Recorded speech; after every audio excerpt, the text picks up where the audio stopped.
अच्छा अमर सर, अब target base शुरू हो रहा है अपना। ये बताओ मेरे को कि भाई जैसा 25 में फिजिक्स का पेपर बहुत कठिन आया, उसके बाद जो है कई बच्चे तो ऐसे हुए जिन्होंने जो है ना पेपर को देखकर जिनका नर्वस ब्रेकडाउन हो गया, जो घबरा गए एकदम से कि क्या होगा। घबरा कर बहुत बच्चों ने पेपर गलत किया है। यस मतलब ऐसे बच्चे भी अपने पास थे जिनके नीट 24 में 600 के ऊपर नंबर थे, पेपर देखकर वो इस बार घबरा गए, तो मतलब 500 नंबर भी जो है वो हार्डली बन पा रहे हैं। Yes sir. तो इस बार के टारगेट बैच में फिजिक्स को लेके क्या आपने अलग किया है? कि देखो बच्चे कई साल से बच्चे जान रहे हैं टारगेट बैच को, इस बार आप क्या अलग करेंगे, किन बातों का ध्यान रखेंगे ताकि बच्चा जो है वो टारगेट बैच में मतलब उसको पूरा बेनिफिट मिल सके? क्योंकि देखो ऐसा है, हम तो बैच लॉन्च कर देते हैं पर बैच का आउटकम तभी आएगा जब बच्चे अच्छा रिजल्ट दे पाएंगे। ये वही बैच है जहाँ से 700 नंबर भी आया, 705 नंबर भी बच्चों का आया है। बिल्कुल अभी बच्चों में एक हवा चल रही है कि ऑनलाइन से सिलेक्शन नहीं होगा, ऑफलाइन कोचिंग इंस्टीट्यूट भी ऐसे ही प्रमोट कर रहे हैं कि ऑनलाइन के दिन गए, अब जो होना है वो ऑफलाइन से होना है। तो आप इससे कितना सहमत हैं? नहीं सर, ऐसा नहीं है। देखो, पेपर का लेवल डिफिकल्ट था, इसमें कोई दो राय नहीं है। और मतलब ऐसा नहीं है कि सिर्फ हमारे बच्चों ने ही सफ़र किया है। मैं बहुत सारे बच्चों के कांटेक्ट में हूँ, तो जो मतलब कि अपने से नहीं जुड़े हैं लेकिन कहीं से नंबर मिल जाता है, किसी और के साथ जुड़े हुए हैं, नाम तो नहीं लेता मैं जब जनरली, लेकिन उन लोग के साथ में भी ऐसा है कि वो वहाँ टेस्ट सीरीज में 600 प्लस स्कोर कर रहे थे, अच्छा 650 पे भी बैठे थे, और अभी पेपर देने के आने में बोल रहे हैं कि सर कि आप तो बोल रहे थे कि ऐसा हो जाएगा, लेकिन अभी तो हमारे तो इतने ही नंबर आ रहे हैं। तो मैंने बात करी है लिटरली उन बच्चों से, तो उन्होंने क्या हुआ ना, फिजिक्स के पेपर को देख के एकदम से घबरा गए। हाँ क्योंकि जैसे जिन बच्चों का पेपर कोड नंबर 45 था, सबसे ज्यादा तो वो घबराए, क्योंकि उनके पेपर में लाइन से डिफिकल्ट क्वेश्चन पहले आ गए। तो वो अच्छा अब चूंकि क्या होता है ना, जब एकदम से डिफिकल्ट क्वेश्चन सामने आ जाता है तो उसके बाद जो आसान सवाल है उसमें भी बच्चे को परेशानी होती है। मतलब उसे लगता है कि कहीं ऐसा तो नहीं कि इसमें कुछ ट्रिक फंसी हुई हो और ये मेरे को लग रहा है कि मेरे को ललचाया जा रहा है। तो कई बच्चे आते हुए सवालों को भी गलत कर गए, कई ने ओवर थिंकिंग कर गई। तो बहुत सारे प्रॉब्लम्स हुए हैं। मतलब ऐसा नहीं है कि सिर्फ अपने बच्चे हैं, सारे बच्चों के साथ में ऐसा हुआ है। और मैं आपको बता रहा हूँ सर, मैंने एग्जाम सेंटर जाके विजिट किया है, रोते हुए बच्चे बाहर आए हैं। अच्छा रोते हुए, मतलब लड़के तो थोड़े कम रो रहे थे, थोड़ा वो रहते हैं, लेकिन लड़कियां तो मतलब लिटरली आंसू बहा रही थी। बहुत जगह यही सिचुएशन थी जहाँ पे बड़े बड़े सेंटर्स में जहाँ बच्चे ज़्यादा हैं। और फिर थोड़ा बहुत अपना यूट्यूब का एक्सपोजर है, अपन ने यूट्यूब में भी देखा ही है, तो बच्चे लिटरली रील बनाए लोगों ने कि कैसा पेपर था करके। तो ये था, सच में सिचुएशन ऐसी थी। हाँ, अब सवाल उठता है कि अब हम क्या करने वाले हैं। तो क्योंकि ये देखो, सबसे बड़ा हल्ला तो ये हो रहा है कि बच्चों का बोलना, कई बच्चे और मतलब ऐसे रील्स देख रहे हैं लोग कि ऑनलाइन इज ओवर, मैं सर ऑफलाइन जो आपको है वो ही कर पाएगा तो ही कुछ कर पाएगा, ऐसा बच्चों के दिमाग में परसेप्शन है। तो नहीं नहीं नहीं सर, ऐसा नहीं है। अभी मैं आपको बताता हूँ 2017 में कैसा पेपर का लेवल था। मैंने हाँ माना कि ये उससे डिफिकल्ट था, हाँ, लेकिन डिफिकल्टी लेवल तो पहले भी ज्यादा हुआ करती थी। 17 18 19। 17 में 18 में भी ठीक ठाक था पेपर, 16 में अच्छा पेपर था। चलो 16 में हम लोग नहीं थे, लेकिन 17 से तो हम लोग हैं। 17 में हमने अच्छा पेपर करवाया। तब तो एम्स का पेपर का लेवल और भी ऊपर होता हाँ था। एम्स का एम्स तब भी हमारे बच्चे एम्स में हाँ सेलेक्टेड हैं, हाँ हाँ एम्स का अलग पेपर होता था। हाँ तो हाँ हमारे बच्चे तो ऑनलाइन से पढ़ के, और तब तो हम लोग जो भी वीडियो वगैरह थे, हम वीडियो बना रहे थे, सिंपल डीपीएस दे रहे थे, सब कुछ सिंपल था।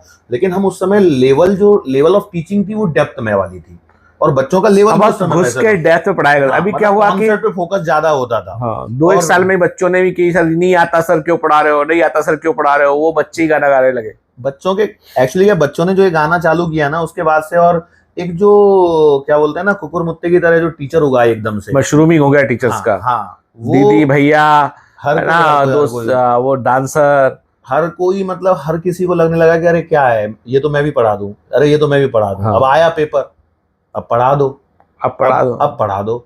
क्योंकि क्या है ना कि धीरे धीरे यही प्रॉब्लम होती है। क्या होता है ना, ये एकदम से इजी इजी की जो आदत लग गई ना। मैं पहले भी एक कहानी सुनाया करता था, और अभी भी एक बार फिर से कहानी को रिपीट करना चाहूंगा, कि एक गिद्धों का समूह था, और उनको क्या हुआ कि वो जंगल से निकले और एक टापू पे पहुंचे। वहां पे कोई भी प्रेडेटर नहीं था जो उनका शिकार कर सके। तो उनको उस टापू पे बहुत अच्छा लगने लगा, खाने पीने की मौज हो गई। उनमें एक बूढ़ा गिद्ध था, वो बोलता था सबको कि चलो, यहाँ पे कुछ नहीं रखा है, 2 4 दिन की मौज कर ली, वापस अपने जंगल चलो, वहां पे हम लोगों को शिकार करना भी आता है और शिकार से बचना भी आता है।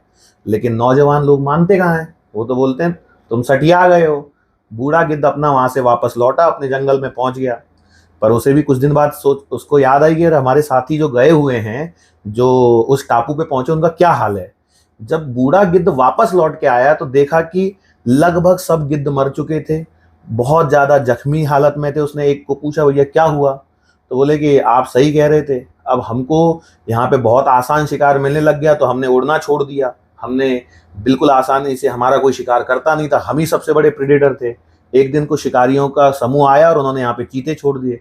अब चूंकि हम उड़ना भूल गए तो अब हम अपनी जान ही ना बचा पाए उनसे। तो क्या हुआ कि यही बच्चों के साथ में हुआ। 2-4 साल से पेपर आसान, पेपर आसान, पेपर आसान, पेपर, बच्चों ने मेहनत करना छोड़ दिया। उनको क्या लगा कि हाँ भैया कि R = ρl / a पे से सिंपल सा फॉर्मूला लगा दिया, फॉर्मूले पे 2-4 सवाल बना लिया और वो उसमें खुश होने लग गए कि मुझे फिजिक्स बनने लग गई। लेकिन इस बार का जो पेपर आया तो वो एकदम से वो पुराने फॉर्मेट में लौट के आ गया और पुराने फॉर्मेट से भी लेवल बढ़ा दिया उन्होंने। तो बच्चों को क्या है ना, जो इजी करने की आदत लगी थी, उसके कारण ये पेपर बहुत ही ज्यादा डिफिकल्ट लगा। हाँ, मैं मानता हूं ना भूतो ना भविष्यति पेपर आया, लेकिन हुआ यही क्योंकि मेहनत करने की बच्चों की आदतें छूट गई। सबको सिंप्लीफाई वाली जो चीजें थी ना, स्पून फीडिंग कहेंगे उसे, स्पून फीडिंग की आदत लग गई और उस स्पून फीडिंग ने सबको एक साथ धराशायी कर दिया। ये मेरा मानना है। हो सकता है, लेकिन आप बताओ कि मतलब क्या आप ऑनलाइन में जस्टिस कर पाओगे बच्चे के साथ में? फिजिक्स तो टफ सब्जेक्ट है भाई। बिल्कुल करेंगे सर। कैसे करोगे बताओ? सर हम 2018 में जब मैं पढ़ा रहा था, भले ही मैं नीट के लिए पढ़ाता था, लेकिन उस समय हमें दिमाग में रहता था कि एम्स वाले बच्चे भी अपने साथ जुड़े हैं। हाँ, ये बात सही बोल रहा है। हमारे पास एम्स का एग्जाम अलग हुआ करता था, एग्जाम अलग हुआ करता था उसका, और उसमें उसके लिए हम एम्स के लिए पढ़ाते थे। और एम्स के लिए जब हम पढ़ाते थे तो उस समय जेई के क्वेश्चंस में करवाया करता, जेई मेंस के पुराने क्वेश्चंस को करवाया करता था, क्योंकि जेई मेंस में उस समय लेवल अच्छा खासा था। तो भाई फिजिक्स तो उतनी ही है, बस क्या है उसकी गहराई में अब उतरना पड़ेगा, वापस से उसी गहराई के लिए तैयार होना पड़ेगा। मतलब वो जो स्विमिंग पूल, बिल्डिंग के स्विमिंग पूल के पानी में तैर के अपने आप को जो स्विमर समझते थे ना, उनका दिन चला गया। अभी वो नदी में जो तैरने वाले हैं उन्हीं को ही फिजिक्स बनेगी। मतलब उसी तरह का ही लेवल एकदम से ऑल ऑफ अ सडन हुआ है। मतलब ये तो मेरा मतलब मैं तो अभी ये मेरा क्वेश्चन फिर से वही है कि आप ऐसा क्या करोगे ऑनलाइन में कि बच्चा ऑफलाइन फिजिक्स ज्वाइन ना करे, वो आपके साथ ऑनलाइन पढ़े, तो उसको आप सपोर्ट कर पाओगे? क्योंकि देखो बच्चों के दिमाग में तो क्वेश्चन उठता है, पेरेंट्स के दिमाग में उठता है। बिल्कुल सर उठता है। देखो शुरुआत वही होगी जैसे हम हमेशा से करते हैं। मैं इस बार आपने मैथ्स की क्लास ज्यादा रखी है। हाँ, इस बार बस नंबर ऑफ क्लासेस थोड़ी सी ज्यादा बढ़ गई है। हालांकि ये वही सिनारियो है जब मैंने 2018 में जब हम पढ़ाते थे 10 से 12 क्लास मैथ्स की होती थी, वही है। अभी भी 14-14 के आसपास क्लासेस हैं।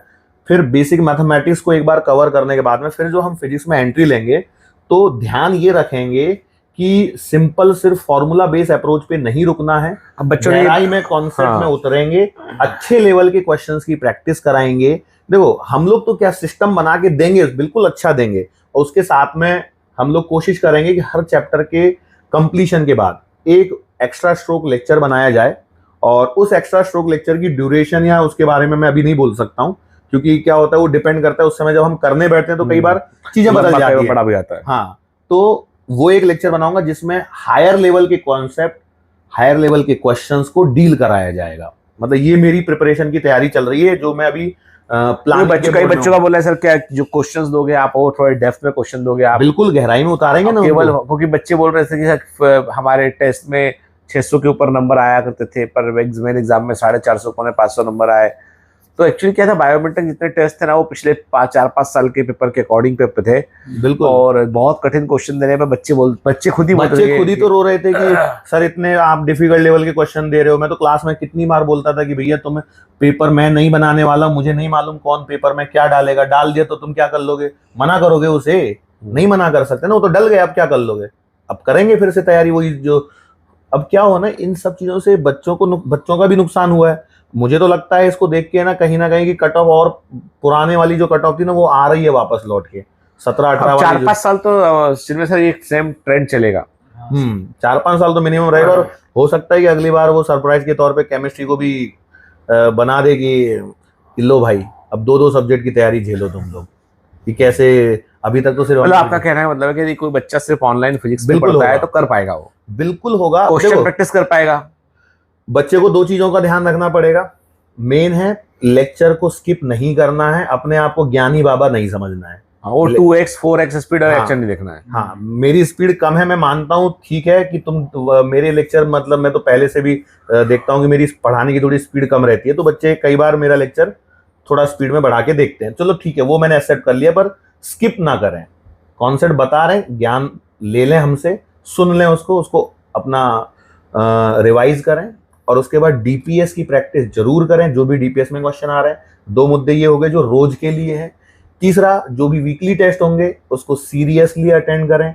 ऐसा ना करें कि भैया कि हमने पहले टेस्ट का अटेम्प्ट किया, फिर उसे सारे क्वेश्चन एक बार देख लिए, फिर दोबारा से लॉगिन कर दिया दूसरे डिवाइस से, टॉपर बने बैठ रहे हैं। नंबर बनना है, तो वो नंबर, वो क्या है, वो अपने खुद आप से धोखा है, वो खुद से धोखा है। उसका कुछ मतलब यदि आप, मैं जो बता रहा हूँ वो करते रहेंगे, आपका स्कोर आएगा, मतलब आएगा, उसमें कोई दो राय नहीं है। देखो, जो बच्चे सीरियसली सुनते हैं उनके नंबर आते हैं, जो ज्ञान देने बैठते हैं ना, वही लास्ट में पछताते हैं। जिन्होंने ज्ञान नहीं दिया, सिर्फ लिया, उनका फायदा हुआ।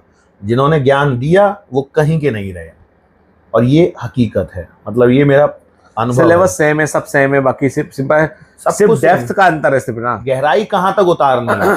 तो लेक्चर में, आपके लेक्चर में आपने जो कवर कर किया है, तो अब थोड़ा और डेप्थ में कवर करेंगे, प्रैक्टिस बिल्कुल, बहुत, मतलब अब तो गहराई में उतरेंगे सर, मतलब उसी गहराई के साथ में चलेंगे जो पहले हम 2018 में चलते थे। हाँ, तब एनसीईआरटी पूरी फॉलो करेंगे, लेकिन यह गहराई में उतर के ही हम आएंगे। मतलब वो नहीं रहेगा कि ऊपर से फोरा बता दिया, फॉर्मूला लिखा दिया। अभी क्या हो रहा है, अभी कई सारे ऑफलाइन इंस्टीट्यूट ये प्रमोट कर रहे हैं कि पेपर देखो फिजिक्स का कैसा था, ऑनलाइन तुम नहीं कर पाओगे, कहाँ जा रहे हो, नहीं।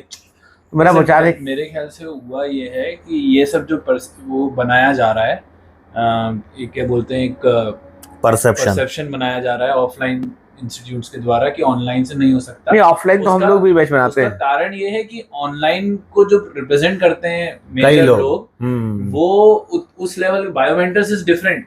बायोमेंटर्स दूसरे ऑनलाइन इंस्टीट्यूट्स जैसा नहीं है ना, तो वो ये नहीं जानते कि ऑनलाइन में अगर बायोमेंटर्स के पास कोई बच्चा आ रहा है तो वो क्या लेकर के जा रहा है, और कहीं दूसरे, क्योंकि नहीं, हम लोग तो ऑफलाइन के बराबर गंभीरता से काम करते हैं। आप देखो, पेपर आया था, सर ने, हम लोगों ने घंटे में पेपर पूरा तैयार करके एक्सपीरियंस शुरू कर दिया एक्सप्रेशन, बाकी 20-20 टीचर लगे रहे उसके लिए। मतलब वो इतना था कि वो जो कम डेप्थ वाले टीचर है ना, वो अब जो है वो स्वीकार नहीं होंगे ऑनलाइन में।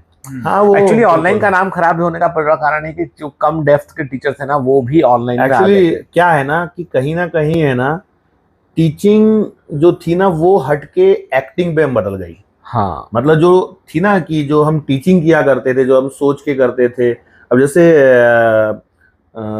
परंतु जो ऑनलाइन जो टीचिंग आई है अभी, उसमें कहीं ना कहीं आपकी अदाकारी का रोल ज्यादा रहा है। तो बच्चा भी वैसा हो गया ना, बच्चा को एंटरटेनमेंट चाहिए ना, बच्चे को एंटरटेनमेंट चाहिए, तो ऑनलाइन में वो एंटरटेनमेंट तलाशता है। अब देखो, वही है ना, एजुकेशन और एंटरटेनमेंट एक साथ चलेंगे कैसे? या तो एंटरटेनमेंट मिलेगा या एजुकेशन मिलेगा। मैं आपको बताता हूँ सर, मैं मेरे इंजीनियरिंग के टाइम पे मैं यूट्यूब का एक्सेस चालू कर दिया था, तो हमें एक सब्जेक्ट हुआ करता था VLSI, very large scale integration करके सब्जेक्ट हुआ करता था। तो उसके IIT के टीचर्स होते थे, NPTEL करके कोर्स चला करता था बहुत पहले। तो उसके टीचर इतना, मतलब कि बोरिंग पढ़ाते थे, स्लोली, पर वो सिर्फ पढ़ाते थे। मतलब कई बार तो मुझे लगता था कि मतलब 15-20 मिनट बाद नींद आ जाती थी। मतलब आप नींद की दवाई के तौर पे उसका उपयोग कर सकते थे, ऐसा था उनका लेवल। आ जाओ, मैडम आई हैं, भारती, आ जाओ। रिकॉर्डिंग है, चल अभी हम लोग है वो डिस्कशन, तो आ जाओ, तुम भी शामिल हो जाओ। आ जाओ, अभी बैठो ना, सब रिकॉर्डिंग में चल ही रहा है, आ जाओ ऑनलाइन का।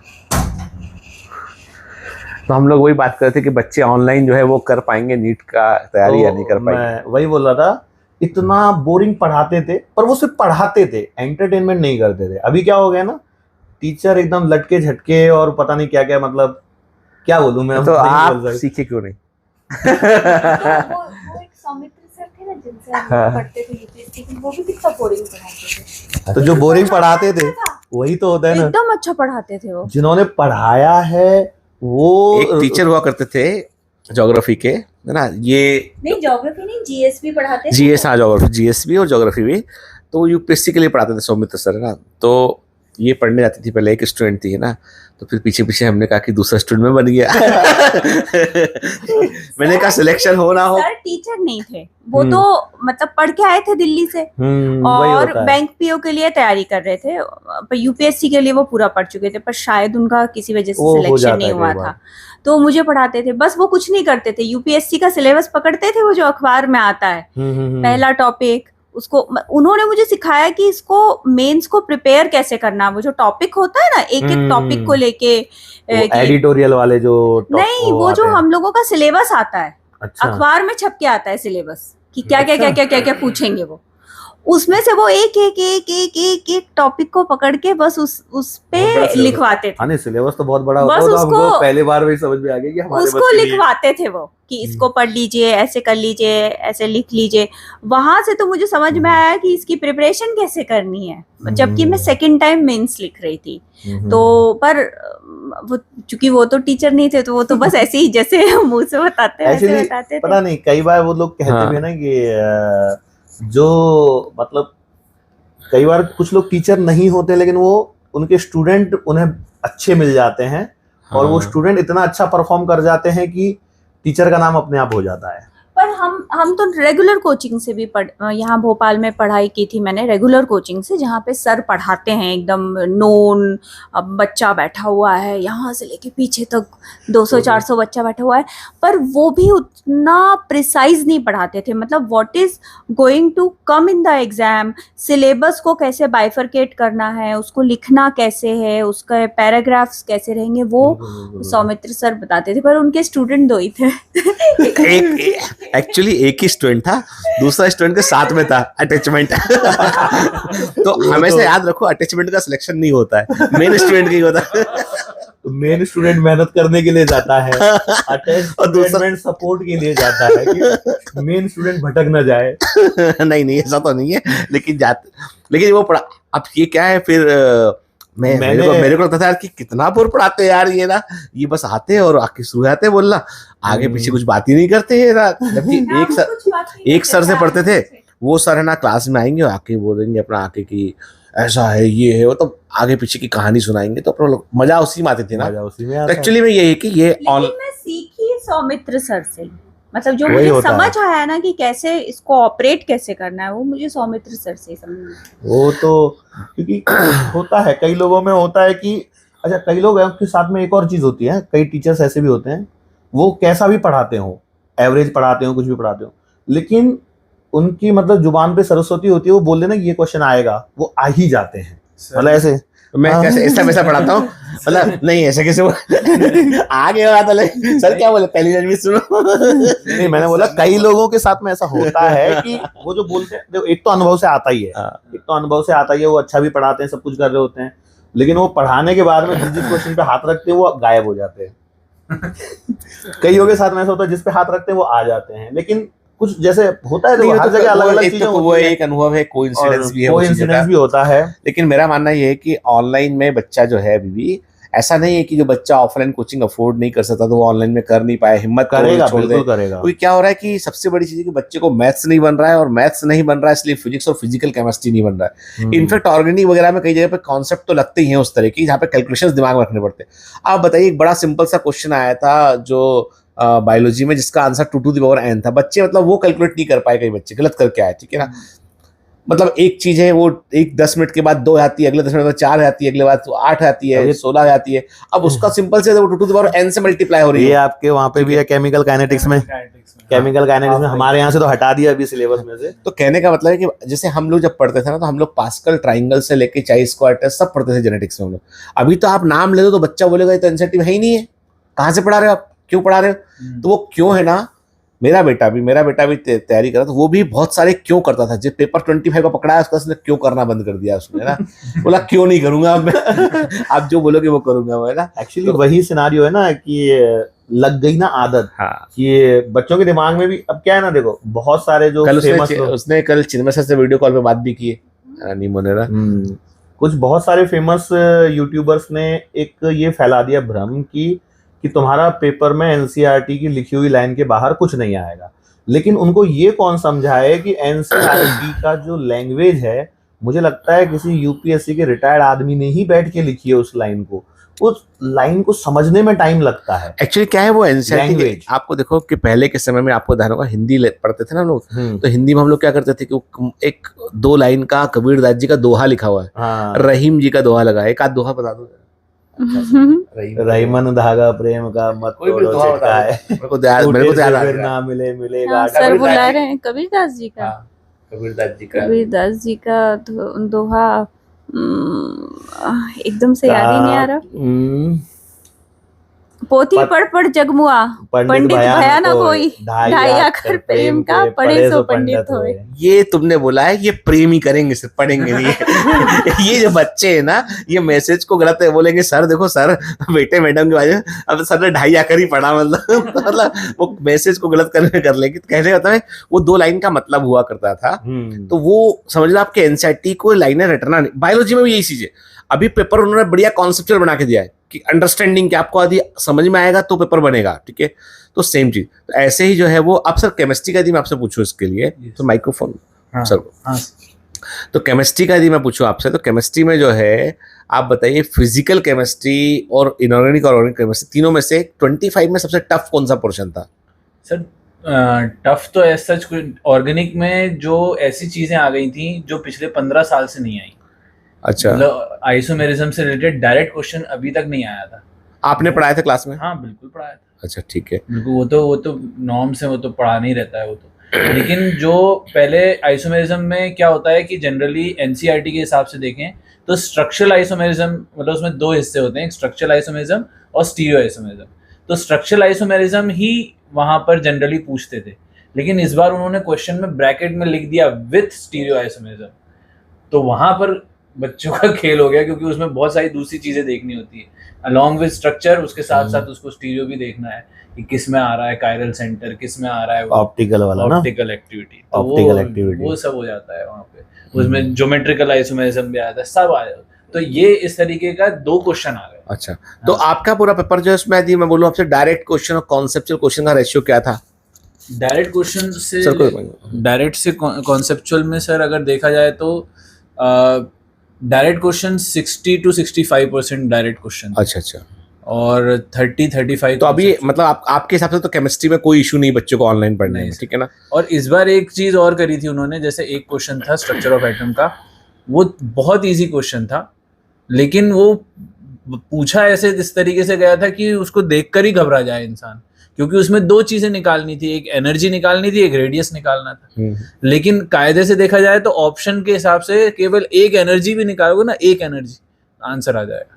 ऐसा हुआ है बायो में कि आपने एक मैच कर लिया तो आपको आंसर मिल जाएगा। आप वो देख के क्वेश्चन घबरा गए बच्चे, एक्चुअली बच्चे पेपर देख के घबरा गए। मेनली इस बार हुआ है बच्चे पेपर देख के घबराए। घबराहट में एक बच्चा आया था तो उसके बच्चे के 100 नंबर घबराहट में ही कम हुए उसके, ठीक है ना, गलती कर गया। और अभी अमर सर आपने जो अपना ग्लेटर बैच जो ऑफलाइन वाला, उसमें काफ़ी सारे एडमिशन हुए थे, आपने सारे एडमिशन को उठा के प्रोविजनल पे डाल दिया। आपने कहा कि साहब कि हम इस बच्चे को तभी लेंगे अंदर जब ये मैथ्स का टेस्ट पास करेगा वो। बिल्कुल सर, तो मतलब आपने मतलब आते हुए बच्चों को आपने जो है वो दरवाजे पर रोक दिया और आपने बोला कि इनको एंट्री तभी मिलेगी ग्रेटर बैच 2.0 में जब जो है ये मैथ्स का टेस्ट पास करेंगे। इसलिए आपने हम सबको 1 महीना लेट करके पहले मैथ्स पढ़ाएंगे बोल दिया सर ने। एक्चुअली क्या है ना कि हमको ना एक मतलब ऐसा है, मतलब आप बहुत परेशान हुए ग्लेटर बैच 1 में। ग्लेटर बैच 1 में परेशान भी हुआ हूँ, और कहीं ना कहीं है ना एक पॉइंट ये भी है कि या तो हम बिजनेस कर सकते हैं या फिर बच्चों का भला कर सकते हैं। दोनों चीजें एक साथ कई बार नहीं हो पाती हैं। हाँ। और मेन क्या होता है, देखो अभी तो हम उनको ले लें, लेकिन होता क्या है ना कि वो अपनी गलतियों को नहीं बताएंगे कि भैया कि मुझे ये नहीं आता, वो बस ठीकरा फोड़ेंगे हमारे सर पे कि इन्होंने नहीं कराया। मैंने देखा है लिटरली बैच में अंदर में कि 1 -1 लिख दिया और उसका आंसर पूछा हूं तो कई 0 निकाल रहे हैं, कईयों का तो 1 ही आ पा रहा है, मतलब 2 आंसर नहीं निकाल पा रहे। 1 -1 करने पे 2 आना चाहिए, बेसिक चीज है, पर गलतियां कर रहे हैं। अब वो गलतियों का ठीकरा किसके सर पे आएगा? और फिर टीचर क्या होता है ना, कई बार फिर फ्रस्ट्रेट हो जाता है, मतलब कि बहुत बेसिक चीज में तुमने गलती करी, टीचर फ्रस्ट्रेट हो जाएगा। चलो एक आध बार हम मान लेते हैं कि डिफरेंशिएशन का फॉर्मूला तुमने उल्टा इंटीग्रेशन में लगा दिया, इंटीग्रेशन का डिफरेंशिएशन में लगा लिया, ठीक है, हो जाता है, मान लिया हमने, पर तुम रोज वही गलती कर रहे हो तो फिर क्या होता है, फिर ऐसा मन करता है कि उठा के पटक दूं, तो वो तुमने अब वो उठा आपने के मना पटक कर दूं। दिया। सर मतलब जो आता हुआ बच्चा वो और घबरा जाए कि उठा के पटक दूं, ये बायोमेंटर वाले पागल हो गए क्या? पहले बच्चे बोल रहे हैं कि सर आप पागल हो गए क्या? आप बच्चे तो बाकी कोचिंग वाले बोलते हैं आओ आओ, आप बोल रहे हो रुक जाओ गेट पे, पहले मैथ्स पढ़ के मैथ्स पास करो तो अंदर लेंगे हम। जरूरी है सर, क्योंकि क्या होता है मान ना, लो कोई भी पास नहीं हुआ मैथ्स में तो क्या करोगे? नहीं हुआ तो फिर क्या है, बोरिया बिस्तर बांध के फिर देखते हैं, कुछ और सोचेंगे। बच्चे बांध के वापस चले जाएंगे। बच्चे ही जाएंगे और क्या करेंगे, क्योंकि देखो समस्या क्या है ना, आप हर व्यक्ति के साथ में यदि हम डील करने बैठेंगे ना तो प्रॉब्लम में हम फंस जाएंगे। हाँ। और सिर्फ मैं अकेला नहीं फंसूंगा, उससे क्या होगा, संस्था का नाम खराब होता है। मैंने ये बात देखी है कि हमारा पहले इतना अच्छा रिजल्ट जो था ना, इस ग्लैडिएटर बैच के बच्चों ने हमको क्या क्या बोला, मतलब हमारे साथ में बच्चे जब तक हमसे दूर थे तो टीचर बहुत अच्छा पढ़ा रहे हैं, सब कुछ हाँ। अच्छा चल रहा था।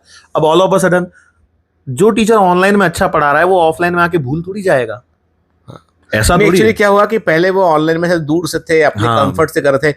यहाँ पे जब रियल टाइम उनकी टेस्टिंग हुई तो दिक्कत हो गया उनको यहाँ पे, ठीक है। और फिर उनको लगा कि साहब कि हमको बन नहीं रहा, ये हो नहीं रहा, और पहले कोई देखने वाला था नहीं। और दूसरी चीज क्या थी, घर पे वो बैठे थे, लेक्चर लगाया 10-15 मिनट पढ़े पढ़े पढ़े, फिर छोड़ दिया, फिर कल फिर 1 आध घंटे बाद कहीं से घूम घाम के आए, फिर देख लिया। तो इस बार सर ने क्या किया, सर ने इस बार जितने बच्चे ग्लेटर बैच के लिए रिपोर्ट करके बैच शुरू होने वाला था, सर ने सबको दरवाजे पे रोका है। सर ने बोला नहीं, पहले गणित की क्लास लगेगी 1 महीना, गणित पास करोगे तो बायो की क्लास और केमिस्ट्री क्लास में जा एंट्री पाओगे, मिलेगी। है ना, एंट्री मिलेगी ना। तो आपका क्या व्यू इस पॉइंट? मेरा बस ये है कि वो क्या होने वाला है वो 1 महीने में, मुझे तो ये है कि ऐसा क्या होने वाला है 1 महीने में कि बच्चा जो बायो का स्टूडेंट है वो मतलब सीख जाएगा 1 महीने में। आप क्या करने वाले हो सर? हमने सर प्रॉपर शेड्यूल बनाया है बेसिक लेवल से, क्योंकि देखो ऐसा नहीं है कि हमें बहुत हाई फाई मैथ्स चाहिए, अच्छा, वो चाहिए वही 6वीं 7वीं 8वीं 9वीं 10वीं तक की मेजरली मैथ्स। हाँ, थोड़ा डिफरेंशिएशन इंटीग्रेशन, ये 2 टॉपिक ऐसे हैं कि जो हायर मैथमेटिक्स में 11-12 के आएंगे, लेकिन बाकी वही टॉपिक हैं जो 8, 9, 10 में बच्चा पढ़ चुका होता है। बच्चों के साथ में समस्या क्या है अब, कि पावर्स को नीचे से ऊपर लेके जा रहे हैं, उसमें कैंसिलेशन नहीं आ रहा है, कईयों के साथ में ये परेशानी है। क्योंकि तो आप इसको आप है ना, अभी चूंकि क्लास तो ऑनलाइन भी लगेगी, इसमें थोड़ा सा आप ना इसको मतलब ये मान के चलना कि ये बच्चे, मैं तो मान रहा हूँ कि ये जीरो है, बिल्कुल जीरो ही मानना ही पड़ेगा। मतलब और आपको उनको वो मैथमेटिक्स जितनी फिजिक्स में लगती है वो सब सिखा देना है। बिल्कुल बिल्कुल, पूरा सिखाने का हमने पूरा कोशिश यही किया है। मतलब मैंने जो अभी बनाया है, जैसे क्या बोलते हैं, एम्बिशन बैच वाले बच्चों को भी मैंने उस लेवल पे दिया है कि कई बच्चों के साथ में ये समस्या है, A/B whole divide by C लिख दिया, तो अब उसको क्या लिखें, AC/B लिखें या A/BC लिखें, ये तक नहीं कर पाते हैं। होता है, ये देखा है। आपको अब देखो, अभी मैं मान लेता हूँ कि वो कच्ची मिट्टी के समान है, बिल्कुल उस पे काम करेंगे, रूप तो हमको ही देना पड़ेगा उसको, ये मान लो भी है ना, क्योंकि देखो स्कूलों में पढ़ाई कुछ। अच्छा आप बताइए सर कि मतलब जैसे मैं बोलूँ, क्योंकि बच्चे जो है ना, जैसे अपन तो जिला यहाँ भी देख रहे हैं, मतलब मुझे लगता है कि स्कूल में के एजुकेशन जो है उसमें कितना बच्चों पर ध्यान देते हैं वो लोग बाग? स्कूल एजुकेशन पे सर उतना, मतलब मुझे ऐसा लग रहा है कि उतना नहीं होता है, क्योंकि बहुत ही क्योंकि हायर सरफेशियल लेवल पर उसमें होता है। क्योंकि जितने ऊपर अच्छे स्कूल है ना, वहाँ पे भी एक्स्ट्रा करिकुलर एक्टिविटी को वो प्रमोट करते हो। हाँ, कोई भी स्कूल देखा नहीं होगा जो बोलेगा कि या हमारी कोई भी- मैथ्स की क्लास सबसे अच्छी है, तो नेवर वो पर कि हमारे यहाँ घुड़सवारी भी होती है, हमारे यहाँ ये भी होता है, हमारे यहाँ ये भी होता है, हमारे इतना बड़ा ग्राउंड है। हाँ, प्रमोशन तो उसी बेसिस पे चल रहा है। सब लोग यही बोल रहे हैं कि हमारे यहाँ सिंगिंग की क्लास है, डांसिंग की क्लास है, भरतनाट्यम भी हो रहा है और कुचिपुड़ी भी हो रहा है। पर देखो कहीं ना कहीं एक चीज और है, सरकारें इसमें ना बच्चों को कहीं ना कहीं सरकारों का भी रोल है। सरकार हमारे साथ में बैठी है, लेकिन हमें बोलना पड़ रहा है। मेरे टाइम पे मैंने जब 10वीं का एग्जाम दिया था, 37% रिजल्ट था। इसका मतलब ये है कि 100 बच्चों ने पेपर दिया, 37 पास हुए, 63 फेल हो गए। तो उन 63 बच्चों को पता लग गया कि भैया या तो हम दुकान पे जाके बैठेंगे अपनी, नहीं तो खेती बाड़ी करेंगे, वॉट एवर इट भी, जो भी उनका फैमिली बिजनेस रहा हो, जो भी करना है। और वो 37 बच्चे ही आगे पहुंचे। तो अब 37 बच्चों में से किसी ने आर्ट्स लिया, किसी ने कॉमर्स लिया, किसी ने साइंस लिया, ट्रेंड के अनुसार अपना अपना। तो कहीं ना कहीं वो पहला फिल्टर वहां था। आज की तारीख में 10th बोर्ड में 99.99% तो ऐसे मिलता है बच्चे को जैसे मानो कि वो मंदिर के बाहर प्रसाद की लाइन लगी हो। इस तरह से बच्चे उस लेवल पे परसेंटेज लेके आ रहे हैं। अच्छी बात है परसेंटेज लेके आ रहे हैं, लेकिन कहीं ना कहीं वो फिल्टर देना चाहिए सरकारों को, रोकना चाहिए कि मतलब वो बच्चा भी आगे जाके जो नहीं कर सकता है। मैं एजुकेशन के विरोध में नहीं हूँ, राइट टू एजुकेशन है, मान लिया। मुझे लगता है कि स्टूडेंट बिकम्स मोर मैकेनाइज्ड कि नंबर लाने हैं, ठीक है ना, बजाय इसके कि वो इतना याद करके कोई चीज को आंसर लिखा है, वो टेंडेंसी ज्यादा है। वो टेंडेंसी तो हो ही रही है। और मैंने देखा है कि बच्चे जो है जो थोड़ा तमाम एक्टिविटी इन्वॉल्व, वो भी 94-95%, 90% तक ले आते, तो वो भी मतलब अच्छा ही कर रहे हैं बच्चे ना। हम तो यार 75-80% वाले थे, उसके ऊपर तो कोई नंबर आते ही नहीं थे ना। तुम्हारा क्या परफॉर्मेंस था? मेरा 10th तक वही था, मेरा 10th तक कुछ 90% था, पर मेरा फिर 11th-12th में फिर मैंने अपनी समाज को ब्लॉग नहीं करती। मेरा 11th-12th में कम हो गया था। पर ना स्कूल एजुकेशन में सबसे बड़ी प्रॉब्लम ये है ना सर, कि जो स्कूल में टीचर्स हमारे जहाँ पे पढ़ाते हैं ना, तो उसमें क्या होता है कि school management is very commercial. तो क्या होता है, जो टीचर की क्वालिटी होती है वो डाउन होती है। अभी देखो, मैंने एक चीज और देखी है, स्कूल एजुकेशन से ले पे हम पहुंच गए, अपने मुद्दे से भटक गए हैं थोड़ा सा, पर जैसे जो वीडियोस में देखा है, कई स्टेट्स ऐसे हैं जहां पे किसी कारणवश ऐसे टीचर पहुंचे जो हाई सैलरी हाई पैकेज पर हैं, लेकिन वो मतलब जनवरी फरवरी की स्पेलिंग तक ढंग से नहीं लिख पा रहे हैं। और वहीं दूसरी ओर प्राइवेट स्कूल का टीचर है जो बहुत मेहनत कर रहा है, लेकिन वो उतना अर्न नहीं कर पा रहा है। तो कहीं ना कहीं ये सिस्टम बिगड़ रहा है। वो तो एक अलग मुद्दे पे हम पहुंच गए। हालांकि हमारा मुद्दा ये था कि मैं तो यही कह रहा कि 10वीं से बच्चा थोड़ा अच्छा हो गया है। अभी देखो, मैं जो टारगेट बैच में जो मैं बायोलॉजी का जो है, तो मैं सोच रहा हूँ कि बायोलॉजी में क्वेश्चन का जो डीपीएस का हमने ऑलरेडी शुरू से हमको बहुत विरोध, सब बोलते भी थे कि इतना मेहनत क्यों कर रहे हो, इतना एक्स्ट्रा जाके क्यों पढ़ाते हो, इतना डीप घुस के क्यों पढ़ाते हो। शैल दीदी मुझे कई बार टोकी इस बात को लेके, कई बार बच्चे भी बोलते थे, बच्चे वाले बायोमेंटर्स के बच्चे जो बात बीच में थोड़े जो बायोलॉजी से जो तो बच्चे डिटेच हुए ना, वो इसलिए हुए कि सर थोड़ा घुस के पढ़ाते, मतलब जो कॉन्सेप्ट है उसको अंदर तक ले आके, किसी बीमारी का नाम लिखा तो उसको भी बता दिया कि ये ऐसा होता है ना। सब काम आ गया इस बार, ठीक है। पिछले 5-6 साल से मैं खुद अंदर से महसूस कर रहा था कि ये पेपर इतना सड़ा क्यों आ रहा है यार, इतना मेहनत करके कहीं मैं गलती तो नहीं कर रहा हूँ इन बच्चों को पढ़ा के। मतलब मेरे दिमाग में क्वेश्चन आया बिल्कुल, लेकिन इस बार के पेपर के बाद मुझे क्लियर हुआ कि नहीं भाई, ये लेवल रखना पड़ेगा, क्योंकि कभी भी कुछ भी बदल सकता है, कभी भी कुछ भी बदल सकता है। तो यदि आप मेरे 2019 वाले या 2018 वाले लेक्चर यूट्यूब पर डाल देखेंगे, आप देख पाएंगे कि बहुत डीप उन बच्चे लेक्चर से कई बच्चे ऐसे मिले जो पीएससी वगैरह निकाले। तुम्हें ऐसे कई बच्चे मिलते हैं। अभी उनकी डिमांड वापस से बढ़ गई है। आप कमेंट सेक्शन में एक बार देखिए कि वो 2018 वाले लेक्चर मिल जाएंगे क्या। हाँ, तो अचानक से जो है ना, मतलब वो तो मुझे लगता है कि कॉम्पिटिटिव एग्जामिनेशन में हमेशा अपना लेवल अप रखना चाहिए। आप लो लेवल पे आप सोच रहे हो तो, क्योंकि क्या होता है, जैसे मान लो कोई छत पे से कूद रहा है, 4 फीट का आदमी है, 5 फीट का आदमी है, 5x2 का आदमी है, ठीक है, तो आप 5x2 की मैट लेके नीचे खड़े नहीं हो सकते ना, कैच कर ले। आपको बड़ा नेट रखना पड़ेगा ना बचाने के, सेफ्टी नेट बड़ा होना चाहिए। तो वो सेफ्टी नेट का कॉन्सेप्ट कहीं मिस हो गया। एक्चुअली जो हम लोग कहते थे ना कि कैसे यूपीएससी में है कि 50% पे टॉपर आ जाता है, लगभग वही कि 2 एग्जाम होती हैं। एक पटवारी की भी एग्जाम होती है, 5 साल में एक बार आती है, इलेक्शन से जरा पहले। तो उसकी कट ऑफ आती है 95-96 आउट ऑफ 100। मतलब 95 की यदि कट ऑफ आ रही है, मतलब आप सोच के चलो कि उसमें किस लेवल पे, मतलब हर क्वेश्चन सही करना ही करना है। और एक होती है यूपीएससी की कट ऑफ, आराम से 550-600 नंबर बच्चा लेकर। चलो यूपीएससी की बातें तो मैडम से पूछते हैं कि बताओ कि यूपीएससी का, मान लो किसी आदमी को यूपीएससी का जीएस का पेपर 1 घंटे पहले मिल जाए एग्जाम के, तो भी नहीं हो पाएगा। तो भी नहीं हो पाएगा। As simple as NEET 2025। नहीं हो। वो जो यूपीएससी का हमारा, मतलब जब हमने दी थी, तब जब जो मेंस का प्रीलिम्स का पेपर आता था, उसमें कुछ सील ठप्पा थोड़ी मतलब कहने का उसमें सील नहीं थी, नहीं होता था, ऐसे ही खुला। तो क्या फर्क पड़ता था उससे, क्योंकि बनना भी तो चाहिए ना उतने कम समय में। यही तो इस बार के पेपर में हुआ। तो उस जमाने में तो 2-3 दिन तक तो पेपर सॉल्व होता रहता। आजकल तो गूगल है ना, तो आप कुछ चीजें देख सकते हो गूगल पे। बिल्कुल। पहले तो किताब में ही ढूंढना पड़ता था, 3 दिन तो पेपर सॉल्व होते रहता था। तो 3 दिन में टीचर भी 3 दिन में आंसर दे पाते थे। 2-3 दिन में फिर कोचिंग इंस्टीट्यूट्स पेपर देते। बिल्कुल वही होता ही था, पहले यही होता था। पेपर तो खैर पहले मिल जाए चाहे बाद में मिल जाए, उससे कोई फर्क ही नहीं। कोई फर्क नहीं, तो सब्जेक्टिव, बहुत ज्यादा सब्जेक्टिव है। आप क्या लिख के आप, क्या है वो तो सब्जेक्टिव है, अपनी राइटिंग स्किल्स पे डिपेंड करता है। खैर लेकिन ये है कि कुल मिला के हम टारगेट बैच में पूरा जस्टिस करेंगे। हम जो लेक्चर्स हैं उनकी डेप्थ को लेकर चलेंगे, हम क्वेश्चंस की डेप्थ को लेकर चलेंगे। तो जो बच्चे ऑनलाइन पढ़ रहे हैं ना, उनको मतलब कोई चिंता करने की जरूरत नहीं है कि आपकी ऑनलाइन से, क्योंकि क्या हुआ अभी इस दौरान बहुत सारे ऐसे कोचिंग इंस्टीट्यूट आ गए जो अपनी नकल भी कर रहे थे इंस्टीट्यूट, है ना। तो वो मतलब नकल, मतलब अपने नाम का इस्तेमाल गलत कर रहे थे वो। तो ऐसे इंस्टीट्यूट ने क्या किया है कि बहुत लो क्वालिटी कंटेंट को ऑनलाइन में भेजा इन्होंने। टीचर 4-5 साल का अनुभव है, ऐसी लच्छेदार बातें, तो उसके चलते क्या हुआ कि ऑनलाइन बदनाम हो गया। बायोमेंटर्स में जितना बच्चा था वो तो सेटिस्फाइड बच्चा है, लेकिन बाकी तो बहुत बड़ा सा सिनेरियो है, लाखों बच्चा ऑनलाइन में पढ़ाया उन्होंने, और वो बच्चे का कुछ अता पता चला नहीं, पेपर की हवा नहीं लगी उस बच्चे को। जो लाखों बच्चे पढ़ा रहे थे, तमाम जिनके यूट्यूब में लाखों लाखों व्यू हो रहे थे, वो टीचर तो उड़ गए। वो अब 10 दिन बाद निकल के धीमे से आए, बोले सब हमारा आया। अब अचानक से ना, उस दिन तो पेपर तुमसे बना नहीं, हाँ, अब बोल रहे सब हमारा आया। एक्चुअली मैं नाम नहीं लेना चाहूंगा, एक बहुत ही मतलब है ऐसा ये इंस्टीट्यूट है, उसके एक बहुत ही फेमस फिजिक्स की फैकल्टी भी हैं जो नीट के लिए पढ़ाते हैं। हाँ। लेकिन जिस दिन पेपर एक्सप्लेनेशन चल रहा था, उन्होंने आईआईटी डिवीजन के टीचर को आगे कर दिया, तुम जाके एक्सप्लेन करके आओ। वो बड़ा फेमस टीचर है, हाँ, और बड़ा इंस्टीट्यूट है, बड़ा नामी है ना, हल्ला मचाने वाला।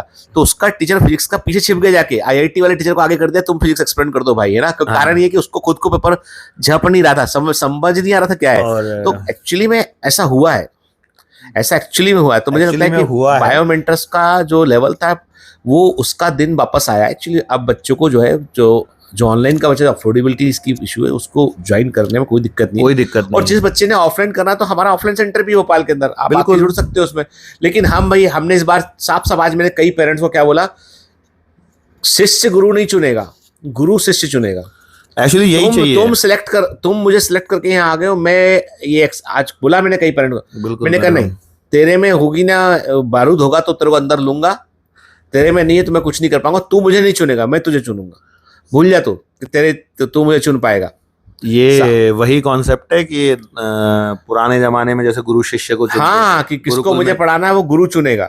अभी क्या हो गया, इतना मार्केट हो गया कि शिष्य चुन रहा है कि मैं ये अच्छा वो बुरा जज कर रहा है। अरे तुमको इंच में फुट में कुछ आता नहीं, तुम टीचर को जज करने चले हो भाई, ठीक है भाई। टीचर जैसे हम बोल रहे हैं कि फला टीचर जो है वो उसको नहीं आ रहा है, वो ऐसी बच्चों को, तो हम तो उसके लेवल पे जाके बराबरी से बात कर रहे हैं ना। गिव मी द आंसर कि भाई तुम कहाँ छिप गए थे उस दिन जाके। लेकिन सच्चाई तो ये है कि हम बोल सकते हैं बात, पर बच्चा नहीं बोल सकता, बच्चे को तो खुद को ही नहीं आ रहा कुछ भी, तो वो चीज गड़बड़ हो जाती है कई बार। खैर जो भी है, लोग मानते हैं कि बायोमेंटल्स बहुत एरोगेंट इंस्टीट्यूट है, और मैं बिल्कुल दावे से कहता हूँ, गर्व से कहता हूँ कि वी आर एरोगेंट। भैया हम गुरु हैं, तुमको शिष्य बन के रहना पड़ेगा, स्टूडेंट बन के रहना पड़ेगा, है ना। हम तुम कस्टमर बनोगे तो हम दुकानदार नहीं बन सकते तुम्हारे लिए।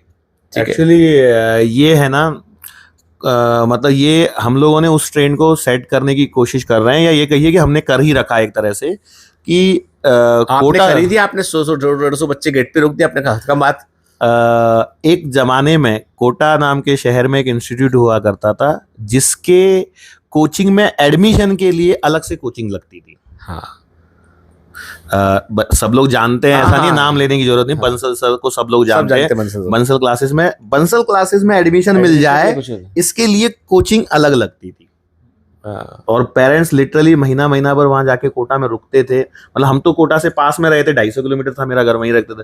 तो मतलब हम सुना करते थे कि फलाने के पेरेंट्स कोटा जाके रुक गए हैं कि उनको बंसल क्लासेस में एडमिशन करवाना है, तो सुनते थे हम तो खैर उस समय।